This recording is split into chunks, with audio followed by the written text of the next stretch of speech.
tenemos que centrarnos ahora en lo que está sucediendo en Oriente y no solo en lo que ha sucedido hasta ahora, sino también en lo que puede suceder. Para ello nos acompaña en esta mesa Ricardo Ruiz de la Serna, él es profesor del Mundo Actual en el CEU. Muy buenas tardes. Buenas tardes, muchas gracias. Bueno, lo primero de todo, estamos pendientes de lo que pueda decidir Donald Trump. No sé cuál es el análisis que realiza de esta situación y de las consecuencias geopolíticas que podría tener esa intervención directa de Estados Unidos. A ver, hay tres claves. La primera es que el régimen de la República Islámica de Irán lleva sometido a sanciones, negociaciones y conversaciones desde el año 2002, en que se conoció el programa nuclear iraní, que es más antiguo, pero era secreto, no se sabía que lo habían reactivado. En esas conversaciones los Estados Unidos han sido estratégicos. Estratégicos a la hora de alcanzar un acuerdo con Irán durante la presidencia de Barack Obama, estratégicos a la hora de salir del acuerdo y reimponer las sanciones en el primer mandato de Donald Trump, y estratégicos ahora.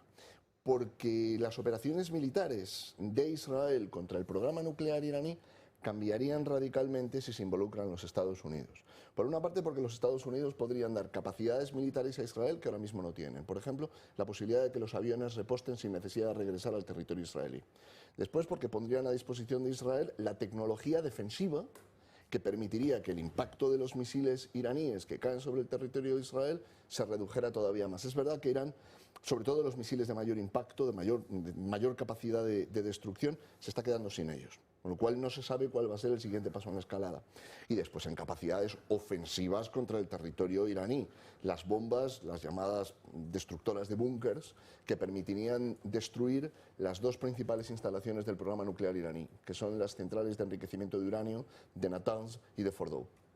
¿Hasta qué punto es creíble la amenaza de Irán respecto a esa respuesta militar directa de Estados Unidos? Ay, Alba, siempre nos movemos con información de servicios de inteligencia, y los servicios de inteligencia muchas veces son adverados o no por los historiadores mucho tiempo después de que los acontecimientos han tenido lugar. Ahora bien, si hay algunas cosas que sabemos también por las investigaciones de la Agencia Internacional de la Energía Atómica. La primera, Irán está enriqueciendo uranio más allá de lo que se había comprometido internacionalmente, que era un 3,67%. Tiene ahora mismo uranio enriquecido por encima del 60%, y se sospecha que en la central de Fordow puede tener más del 80%. Ahora mismo tiene aproximadamente unos 408 kilos de uranio enriquecido, y la diferencia entre el enriquecido al 60% que puede tener ahora y el 90% que puede necesitar para una bomba nuclear es que ese último 30% se puede alcanzar muy deprisa. Desde esta perspectiva, la amenaza es muy real. Desde la perspectiva de que ese uranio enriquecido o una potencial arma nuclear pudiera terminar, como advirtió el primer ministro Benjamin Netanyahu de Israel hace unos días, pudiera terminar en manos de organizaciones terroristas controladas desde Irán. Esto ahora mismo es información de inteligencia. Ahí tiene la credibilidad que se le dé al servicio de inteligencia que la produce. Otra cosa es las amenazas o las advertencias que desde el gobierno iraní se han lanzado de un incremento de la escalada. Se sabe que Irán puede estar quedándose sin los misiles que hasta ahora se conocen. No se sabe otras armas de las que pueda disponer. Han advertido de que si continuaban los bombardeos, la respuesta iba a ser mayor. De nuevo, pasa lo mismo.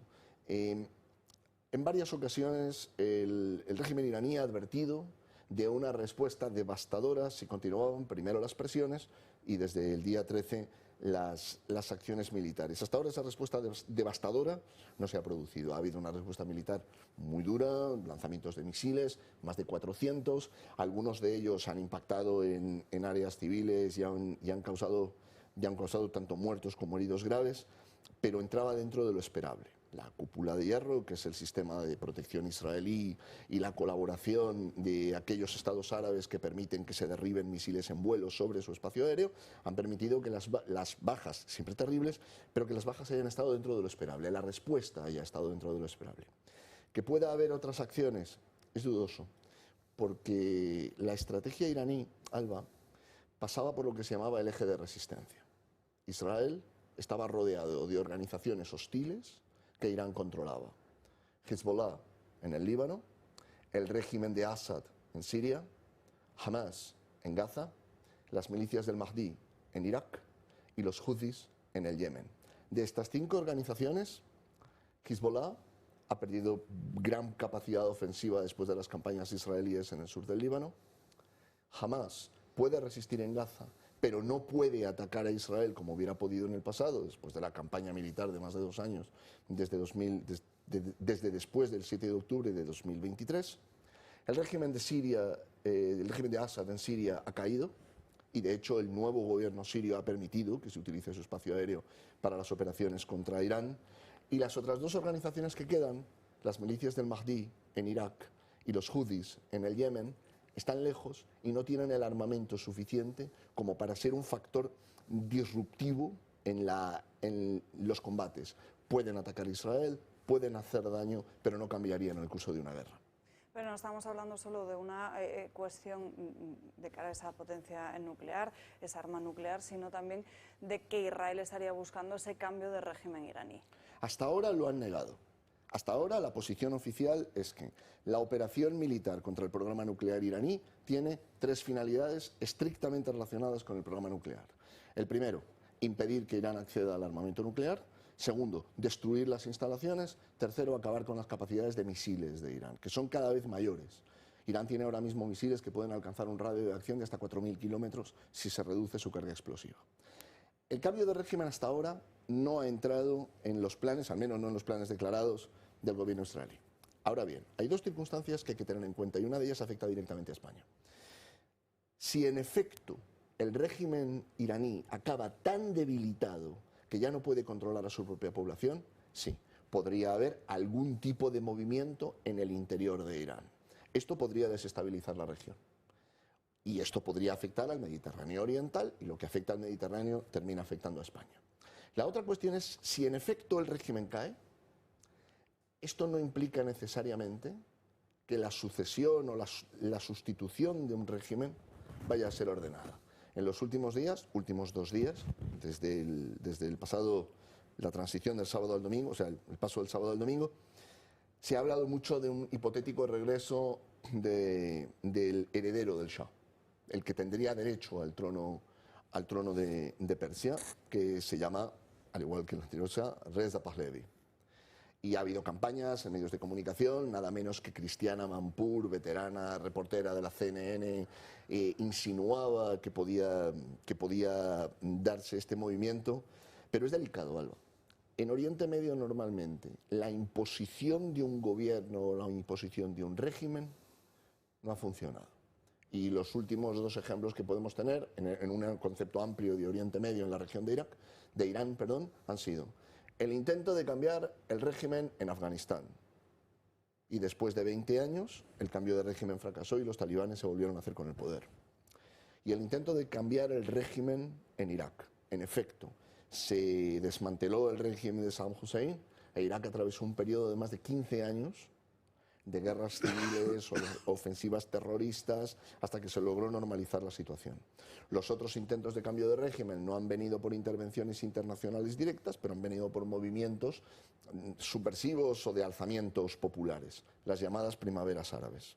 Hubo un cambio de régimen en Egipto que finalmente, después de un periodo de gobierno de los hermanos musulmanes, resultó algo más exitoso, pero en otros lugares fue devastador. En Libia todavía no se ha recuperado de la guerra civil libia, que implicaba el cambio de régimen, el fin del régimen del coronel Muammar el-Gaddafi. Siria atravesó un periodo de guerra civil de más de 1 década que terminó con el hundimiento del gobierno de Bashar al-Assad. Tendríamos otro ejemplo, que es la guerra civil en Sudán. Es decir, lo de derribar un régimen puede ser relativamente rápido. Se lo debilita militarmente, se alimenta a la oposición interior. Pero después hay que organizar la política dentro. Imponer candidatos desde fuera es difícil. La oposición que está en el interior del país tiene un crédito que quien ha estado en el exilio ha podido perder. Quien está en el exilio se lo ve como un posible agente extranjero.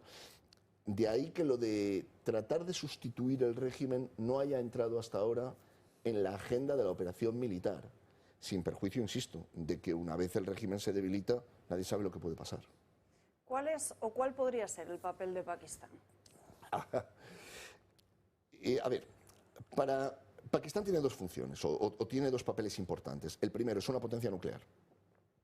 Es cierto que ahora mismo Pakistán ha tenido un conflicto con la India que ha llevado, durante la llamada Operación Sindur, a que haya ciertas, no sospechas, pero ciertas reticencias acerca de cuán efectiva pudiera ser una respuesta nuclear, porque en ese conflicto entre India y Pakistán, dos potencias nucleares, ninguna de ellas ha recurrido siquiera a la amenaza del armamento nuclear. La segunda clave es la de la proliferación en el Oriente Medio. Fíjate qué interesante es esto, Alba. El proceso de proliferación nuclear que se da después de la Segunda Guerra Mundial convierte a 3 países europeos, además de los Estados Unidos y de la Unión Soviética, en potencias nucleares. Son la Unión Soviética, el Reino Unido y Francia, y además los Estados Unidos. 3 europeas, Unión Soviética, Reino Unido y Francia, y los Estados Unidos. Luego aparece otra potencia nuclear en Asia, la República Popular China, que sigue siendo potencia nuclear hasta hoy. Y luego hay otra potencia asiática, la India, y una potencia asiática donde prevalece el Islam suní, Pakistán. La lógica del programa nuclear iraní, parte de la argumentación iraní era: tiene que haber una potencia nuclear capaz de proteger a los chiíes. Tiene que haber una potencia nuclear capaz de defender a una rama del Islam que es minoritario en todas partes, salvo en Irak y en Irán. Una intervención pakistaní podría interpretarse en clave de conflicto interno entre musulmanes y podría movilizar a las minorías chiíes del Líbano, de Arabia Saudí, a la mayoría chií de Irak y a los chiíes de Bahrein. Con lo cual, lo de introducir a Pakistán en la ecuación es algo delicado por el conflicto que ha tenido con la India, por la clave que podría tener de conflicto interno entre los musulmanes, chiíes y suníes, y por el potencial desestabilizador que podría tener. Otra cosa es que es verdad que Pakistán, al igual que Arabia Saudí, tienen un papel, digamos, de hipotética mediación, no con los iraníes, sino en el seno del mundo islámico, para tratar de apaciguar o de calmar la región. Preguntas, dudas o reflexiones que puedan surgir en la mesa, Francas, Víctor Manuel, no sé si tenéis alguna cuestión. ¿Qué pinta China en todo eso? Porque Rusia está claro que está un poco de capa caída. ¿Desde cuándo? Es decir, China durante mucho tiempo era ausente en Oriente Medio. El árbitro de Oriente Medio eran los Estados Unidos y la Unión Europea trataba de compensar. Pero en los últimos años ha habido varios movimientos de la diplomacia china que ha mostrado un enorme potencial de convicción. Por ejemplo, el acercamiento entre Arabia Saudí e Irán, el restablecimiento de los vuelos desde Irán, de vuelos de peregrinos a la Meca, el cese de las hostilidades en la guerra que libraba una coalición contra los huthis del Yemen. Es decir, China ha logrado en Oriente Medio cierta posición de preeminencia para llevar a un entendimiento, quizá llevar a una pacificación, sería excesivo decirlo, pero para llevar a un entendimiento. El problema que hay es que aceptar una mediación china implicaría 2 cosas. La primera, que Israel acepta un acuerdo respecto de una amenaza existencial, que es la pervivencia, la supervivencia, si se quiere, del programa nuclear iraní. La segunda, que los Estados Unidos son apartados del Oriente Medio una vez más como los árbitros de la situación. Esto sería una derrota política internacional de los Estados Unidos.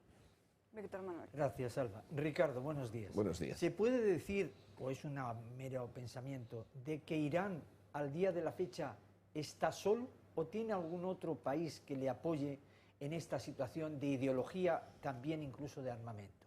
Y en segunda pregunta enlazada con esta anterior. ¿Crees que esta situación de actuaciones militares puede afectar con un aumento de terrorismo en Occidente? Hay 2 cosas ahí diferentes. En el plano de relaciones internacionales, los grandes apoyos de Irán hoy están muy debilitados. Era en términos, si se quiere, operativos o militares o bélicos, el eje de resistencia. Este eje está roto después de la derrota de Hezbollah en el Líbano, de Hamas en Gaza y de la caída del régimen de Assad. Ahora bien, tiene apoyos en la comunidad internacional, tiene Venezuela, uno podría pensar, bueno, son apoyos menores. En términos militares sí, en términos de propaganda o de retórica antiimperialista, Irán para algunos es un símbolo. No digo que sea determinante, pero sí que no ha de minusvalorarse. El caso, por ejemplo, de los chiíes, de las comunidades chiíes de Oriente Medio, que miran hacia Teherán como el ejemplo en el cual finalmente los chiíes no solo llegaron al poder, sino que pusieron en marcha una revolución que transformó la situación de postración secular que habían tenido. Es cierto que Irán durante mucho tiempo ha recurrido a acciones contra objetivos civiles, iba a decir acciones terroristas, pero podríamos tender a pensar en el terrorismo, digamos, tradicional. Irán es extremadamente sofisticado en sus acciones. Hay una unidad especial de la Guardia Revolucionaria, que es la unidad Al-Quds, dedicada a acciones subversivas, muy amplias. No solamente, insisto, acciones que podríamos considerar de terrorismo, coches bombas, secuestro, asesinatos, sino también sabotajes, por ejemplo, guerra psicológica. Desde esa perspectiva, sería irresponsable decir, pues aumenta el riesgo de acciones terroristas. Eso es algo que conocen las agencias de seguridad, de inteligencia, de información, que son las que se dirigen a la población. Ahora bien, en el pasado, Irán ha respondido de modos poco convencionales a situaciones en las que se ha visto presionada. Por ejemplo, parte de las acciones de desestabilización de las sociedades occidentales venían dirigidas desde la República Islámica de Irán. Protestas, manifestaciones, boicots, iba a decir subversión, la guerra subversiva. Hay un término que se viene utilizando desde hace algunos años y en los que la República Islámica de Irán es maestra, que son los conflictos híbridos, las acciones híbridas, donde combinas elementos de violencia, terrorismo, acciones militares, incluso combates en campo abierto, con acciones de naturaleza, si se quiere, política, civil, económica, sociológica. Irán ha puesto una línea roja a la que deberíamos atender si seguimos los acontecimientos en un ámbito mayor que la región, sino en el plano mundial, que es el ataque contra las infraestructuras petrolíferas, que son la sangre que alimenta el oxígeno que permite respirar a una economía muy golpeada, que es la economía iraní. Ha habido algunos bombardeos selectivos sobre instalaciones de refinamiento de petróleo. Y Irán ha advertido. Digo esto porque, claro, una cosa es el conflicto, que durará lo que dure. Uno siempre piensa que ojalá todos los conflictos duraran poco, si es que tiene que haberlos, pero luego está el posconflicto. Hay un precedente interesante, la campaña de bombardeos de la OTAN sobre la antigua Yugoslavia, particularmente sobre Serbia y Montenegro, que no precipitó la caída, no produjo la caída de Slobodan Milosevic, pero creó condiciones que terminaron llevando a ella.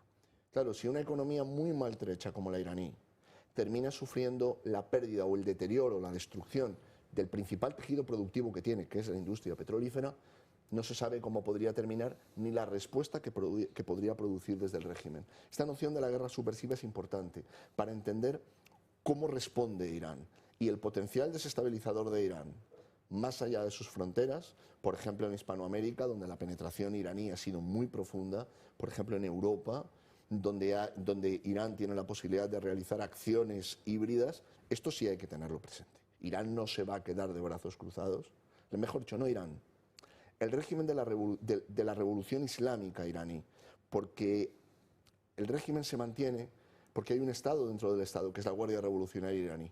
Incluso si el ejército iraní desertase o si hubiese un golpe de mano de los generales, cosa muy difícil, pero si sucediera, seguiría siendo necesario derrotar a la Guardia Revolucionaria iraní, que es más poderosa que el propio ejército iraní y que es el mecanismo del que la revolución se dotó para impedir que un movimiento popular pudiera derrocarla. Por eso la Guardia Revolucionaria iraní es tan importante, por eso se están realizando acciones dirigidas contra los oficiales, contra los mandos, contra los agentes, contra las estructuras de información de la Guardia Revolucionaria iraní, no solo del ejército iraní. Aquí lo tenemos que dejar, Ricardo Ruiz de la Serna. Muchísimas gracias, muchas gracias.